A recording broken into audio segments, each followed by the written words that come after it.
Okay, sorry. I've started a new job, which I'm enjoying tremendously, and it involves a bit of travelling around Kent, which is the county which I know very well from my youth because I was born and brought up there.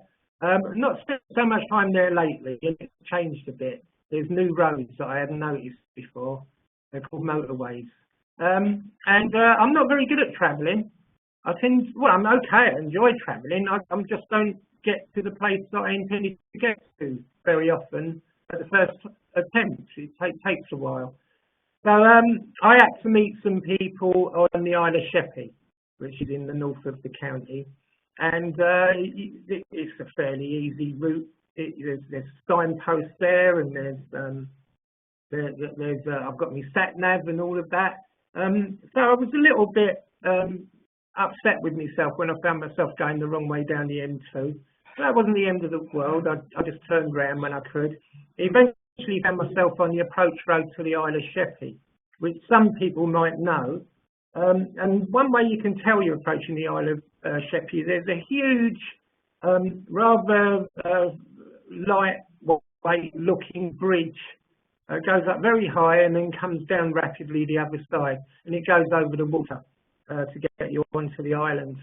And I don't have great feelings about high bridges. I just have a sense that maybe I'm going to drive off the side of it. But I used to have these dreams that that actually involved driving over the side of flimsy high bridges. So God knows what they were about, but they do come back to me when I see these big high bridges. So I thought, well, if I could, I would just turn around now, and because it was just a bit of a challenge for me, the idea of going over this big high bridge. It was a challenge even just finding the place in the first instance, really, but I got there. So I thought, well, what do I do? Is there a way I can turn around? What decided it for me was that I needed to pee pretty badly, and I knew that just the other side of that bridge is the place where I was going to be meeting people, and I was pretty damn sure they'd have a toilet. And I thought, come on, let's go for it. You come all this way, Liam, let's go. So I did, and I got there in time to have me pee, which was the first bit of relief for me. The second thing I was concerned about is that I'd be meeting new people. I'm not very good meeting new people without being introduced, and I knew I had to introduce myself. But I'd been reassured by a colleague that they were expecting me. They'd know when, and I'd already let them know that I'd gone the wrong way down the motorway and I would be late. So I kind of felt, oh, this will be okay. I'll just go for it. I'll just jump in and see what happens. Well, what happened was I met some lovely people.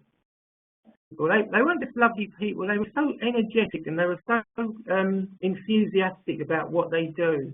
And I learned a lot from them just in the space of a 2.5 hour meeting. The problem I had was on the way back, I had to come over the same bridge. But you know what? I've done that bridge a few times now and I can cope.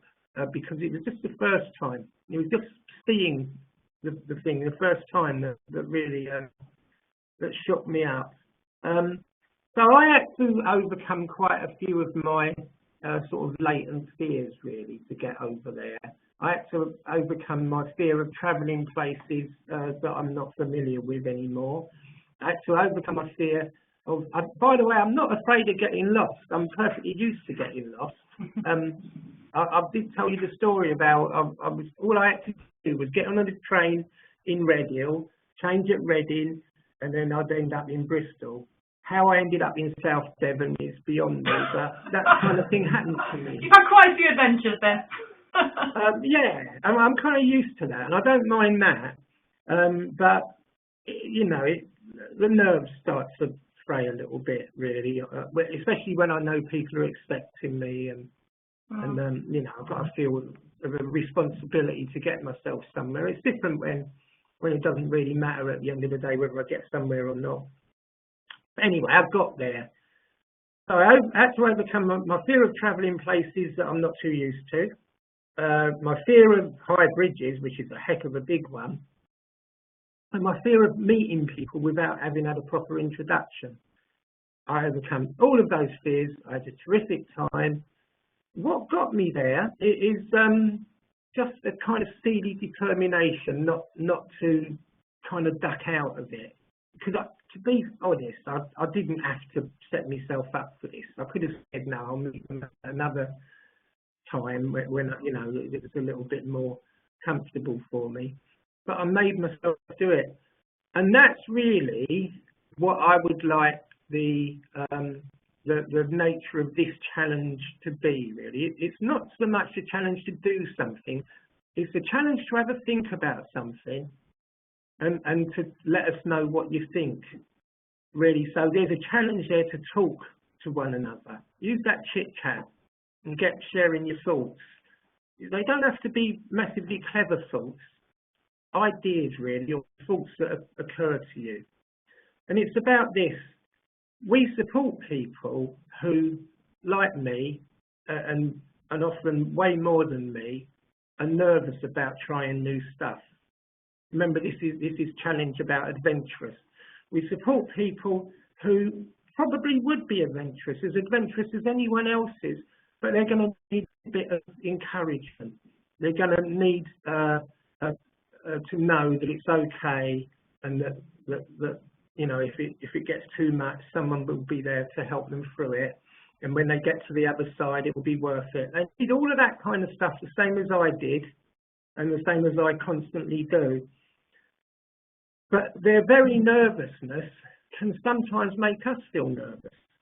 Do you find that? Mm. Yeah, because we're with people who say, oh, I'm not sure I want to do that. And there's a temptation to say, well, okay, you don't have to do that, because we're starting to feel nervous as well. Or maybe our enthusiasm wasn't that great in the first place.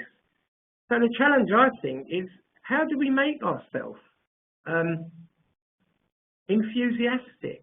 How do we make ourselves feel adventurous? Because if we don't feel ready for an adventure, how are we going to support someone else to be ready for an adventure in their life?